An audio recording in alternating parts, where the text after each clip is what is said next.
자, 어제 위원 인선까지 마무리한 국민의힘 인효한 혁신위원회가 오늘 첫 회의를 열고 혁신 철학을 밝혔습니다. 민주당 이재명 대표는 공석이던 지명직 최고위원회 친명계 인사를 임명했는데 통합을 고려했다는 설명과 달리 당장 계파 갈등 우려가 나오고 있습니다. 취재기자 연결합니다. 김경수 기자. 네, 국회입니다. 네, 당을 쇄신하겠다며 국민의힘이 띄운 혁신위원회. 첫 회의에선 어떤 얘기들이 나왔습니까? 네, 인효한 위원장이 이끄는 혁신위는 오늘 오후 2시 반 국민의힘 중앙당사에서 첫 회의를 열었습니다.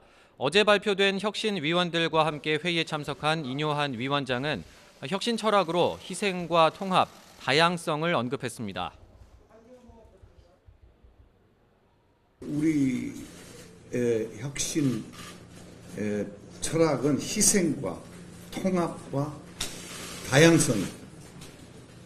국민 눈높이에 내려가서 이 혁신은 국민의 목소리를 듣고 확실히 그것이 반영이 되도록 하는 게 혁신이라고 생각합니다. 저마다 활동 각오를 밝힌 혁신위원들은 지금은 비공개로 회의를 진행하고 있는데 앞으로 60일 동안 어떻게 활동할지 구체적 계획 등을 논의할 것으로 보입니다. 일단 인효한 위원장은 모레 서울광장에서 열리는 이태원 참사 1주기 추모제에 개인 자격으로 참석하겠다는 뜻을 밝힌 상태입니다. 본격적으로 활동에 돌입한 혁신위를 바라보는 당내 시선은 엇갈리고 있습니다.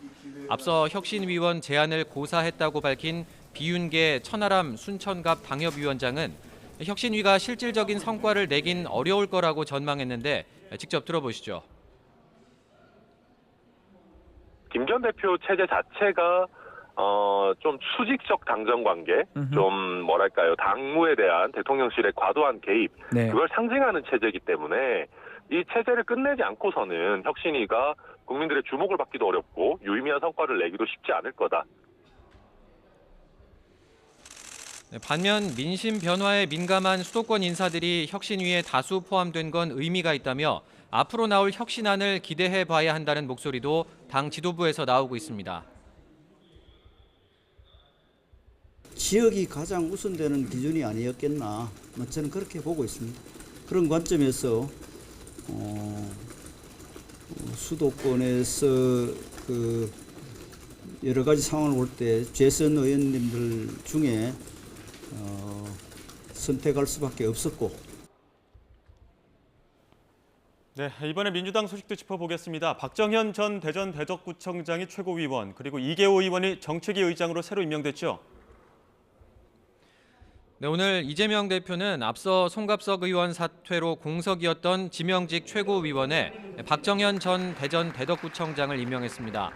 박 신임 최고위원은 대전에서 초중고와 대학을 나온 대표적인 충청의 여성 정치인이라는 게 민주당 설명입니다. 또 앞서 원내대표 경선 참여로 사의를 밝힌 김민석 정책위의장 후임으로는 삼선 이계호 의원이 임명됐습니다. 민주당은 이 의원이 농림수산식품부 장관을 지낸 대표적인 정책통이라며 총선 정책을 만들 적임자라고 소개했습니다. 충청 출신 최고위원과 호남 출신 정책위의장을 임명한 건데 지역 안배와 당내 통합을 위한 이재명 대표의 의중이 반영된 결과라는 겁니다. 충청 지역의 대표적인 여성 의원, 여성 정치인이라고 하는 관점에서 봐주시기 바랍니다. 이계호 신임 정책위 의장 같은 경우에는 지난 대통령 후보 경선 때 이낙연 후보를 지지했던 분이시죠. 뭐 그런 관점에서 본다면 당편책이라고 보는 게. 다만 친명계로 분류되는 박정현 최고위원은 내년 총선 때 비명계 박영순 의원 지역구에 출마하겠다는 의사를 밝힌 상태인데요.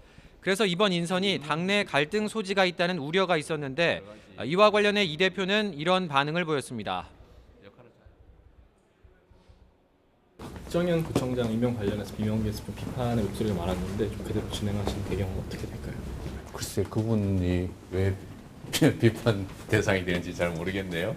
의결권이 있는 최고위원 비명계 줬어야 됐다는 지적이 있는데 어떻게 생각하세요? 그분이 친명입니까? 저도 잘 모르겠는데. 혹시 하지만 당장 비명계 이원욱 의원은 박정현 최고위원 임명은 동지의 가슴에 비수를 들이대는 행위라면서 말뿐인 통합이라고 비판했습니다.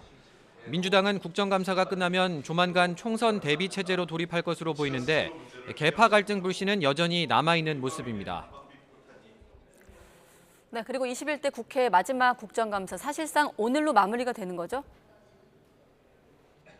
네, 운영위와 정보위, 여가위 등 겸임 상임위 3곳을 제외한 나머지 국회 상임위에선 오늘로 국정감사가 막을 내립니다. 마지막 날인 오늘은 국방위, 정무위, 기재위 등 8개 상임위에서 종합감사가 진행되고 있는데요. 국방위에선 최근 북한 주민들이 동해로 목선을 타고 귀순한 사건과 관련해 우리 군의 경계태세에 문제가 없었는지에 대한 질의와 함께 9.19 남북 군사 합의 실효성, 순직 해병 사건 수사 외압 의혹, 홍범도 장군 흉상 이전 문제 등도 거론됐습니다. 기재위에선 내년도 연구개발 예산 삭감 문제와 현재 경기 상황에 대한 진단을 두고 여야가 엇갈린 시각을 노출했고, 국토위에선 서울 양평고속도로 종점 변경과 휴게소 특혜 의혹이 주요 쟁점이 됐습니다. 지금까지 국회에서 전해드렸습니다.